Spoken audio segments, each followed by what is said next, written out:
ये 26 अक्षर वाले एबीसी को सीखने के लिए कम से कम अगर आपने भारतीय भाषाएं सीखी होती तो 54 अक्षर होते हैं। सिर्फ 26 अक्षरों को ठीक से लिखने में आपको कितना समय लगा? उन्हें सही क्रम में लिखना और उन्हें अपनी मर्जी से इस्तेमाल करने में कितना समय लगा? ओह, मैं आज भी सीख रही हूँ। काफ़ी समय लगा। कम से कम 3-4 साल हाँ। न्यूनतम। वाक्य बनाना और उनका मनचाहे तरीके से उपयोग करने के लिए शायद 12-15 साल की शिक्षा लगी होगी। हाँ, तो आपने केवल कुछ शब्द सीखने के लिए इतना कुछ किया। Word craft. पर अपने अस्तित्व की मौलिक प्रकृति के बारे में कुछ जानने के लिए जो आपको नए आयाम में ले जा सकता है, आप उसे 2 मिनट में जानना चाहते हैं। इतनी नाइंसाफी क्यों? नहीं, मैं 2 मिनट में सिर्फ शुरू करना चाहती हूँ। ठीक है, तो शुरू कैसे करें? बस इतना कीजिए। आज बिस्तर पर जाने से पहले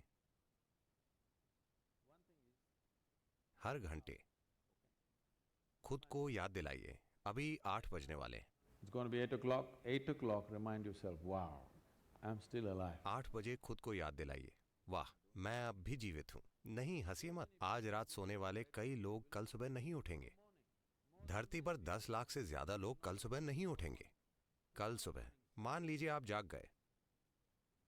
हाँ, किसे पता है? आप हमेशा सोचते हैं मैं नहीं मरूंगा, कोई और मरेगा। भयंकर बात है। कल सुबह अगर आप जाग जाएं तो पहले जांच लें, क्या मैं वास्तव में जाग गया? जिंदा हूं? मैं अब भी जिंदा हूं, वाह। आपको कुछ भी करने की जरूरत नहीं है, चिल्लाना मत। कम से कम एक बड़ी मुस्कान। ठीक है, मैं अब भी जिंदा हूं। 10 लाख से अधिक लोग आज सुबह नहीं उठे, पर यहां मैं जिंदा हूं। शानदार है या नहीं? आपके जीवन में सबसे बड़ी बात क्या है? आप अभी जीवित हैं।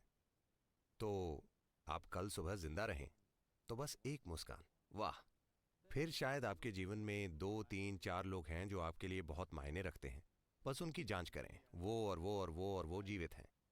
सभी जीवित हैं, बहुत अच्छा। अगर आज रात 10 लाख लोग मारे गए, जो हर रात होता है, तो कम से कम 1 करोड़ लोगों ने किसी ऐसे व्यक्ति को खो दिया जो उन्हें प्रिय है। पर उनमें से कोई भी ऐसा नहीं है जो आपको बहुत प्रिय है। शानदार है या नहीं? एक और बड़ी मुस्कुराहट। किसी को बताना मत, बस मुस्कुराएं, ठीक है? ग्रेट। सुबह 8 बजे, वाह, 8 बज गए, अब भी जिंदा हूं। हर एक घंटे बस ऐसा करें, ठीक है?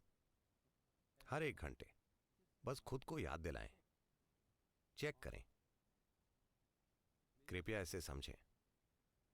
अगर आप ईश्वर के बारे में सोचते हैं तो आप भ्रम में पड़ जाएंगे। जब आप अपनी मृत्यु के बारे में सोचते हैं, सिर्फ तभी आप वाकई इस जीवन की प्रकृति जानना चाहेंगे। जब आप जानते हैं कि आप अभी हैं और कल सुबह आप जा सकते हैं, तब आप जानना चाहेंगे, ये क्या है? ये है क्या? मैं अभी जिंदा हूं, पर कल सुबह जा सकता हूं। इतने सारे लोग जो बिल्कुल ठीक हैं अचानक चले जाते हैं। विश्वास नहीं होता कि वो कहां चले गए। आपने इसके बारे में 10 मिनट सोचा और फिर आप बिजी हो गए। आपको एसएमएस भेजना था, मेरे पिता मर चुके। पर खुद को अपनी मृत्यु की याद दिलाएं। इस सवाल को गहरा होने दें। अगर आप इसे हर पल कर सकते हैं तो ये बहुत अच्छा है। अगर आप नहीं कर सकते तो कम से कम हर घंटे अपने आप को याद दिलाएं कि आप नश्वर हैं। आप अमर नहीं हैं, आप नश्वर हैं। अगर आप जानते हैं कि आप नश्वर हैं, तो अचानक आप कुछ दिनों में देखेंगे आपके पास बेकार की बकवास करने का समय नहीं होगा। आप सिर्फ वही करेंगे जो आपके जीवन के लिए वाकई मायने रखता है। आपके पास किसी के साथ कोई बकवास करने का समय नहीं है। आपके पास केवल वही चीजें करने का समय होगा जो आप करना चाहते हैं, जो आप वाकई अपने जीवन में करना चाहते हैं, और उसके अलावा कुछ नहीं। और यही आपको करना चाहिए क्योंकि समय बहुत सीमित है।